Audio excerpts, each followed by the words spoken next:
pickups video. This stuff comes from somebody I know. He kind of needs to sell off his collection for money, and he actually also doesn't care about video games anymore. So I didn't pay a cheap price, but I also didn't pay full retail. So out of respect for that friend, I'm not gonna reveal the prices here.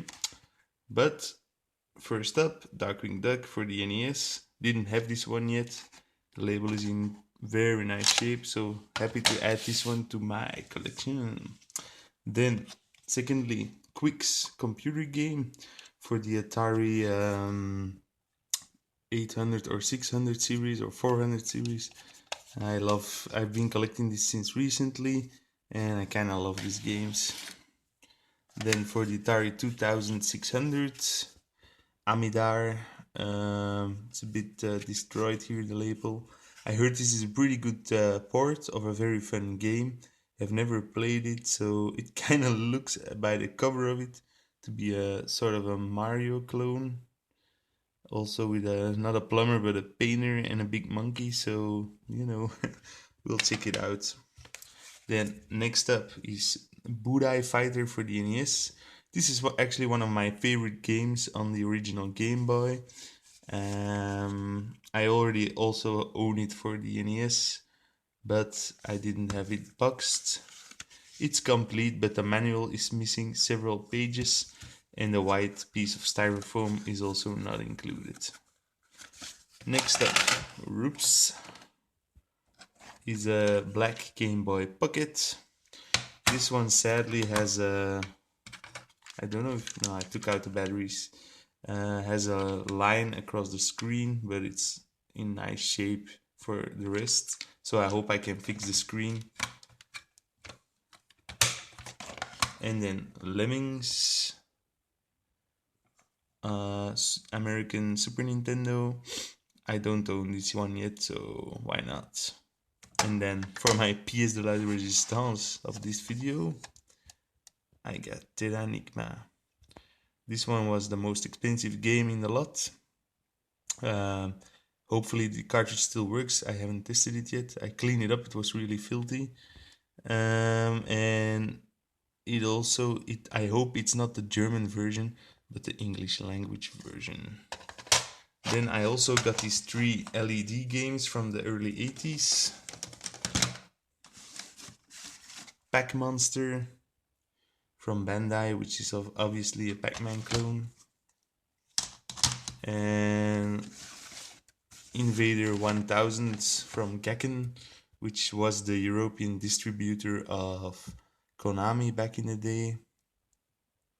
So this is kind of like a Space Invader game. And Wildfire, which is from Clipper, so I guess that's Parker Brothers, yeah. For some reason back in the day they called it in Belgium Clipper instead of Parker Brothers. So let's check out these electronic games, see which one still work or don't. Already put batteries in this one, so I know it works. This one is pretty cool. So it's like a simple shoot 'em up.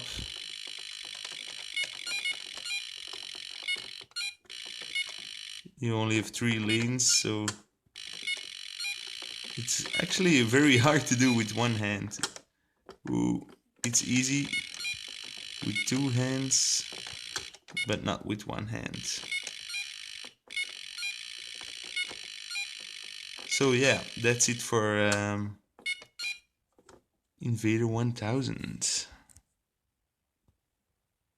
This one sadly doesn't work at the moment. It's Pac Monster. It worked earlier, but I think something got loose, and or my batteries are all too dead. That's also a possibility. But currently I can't get it to operate.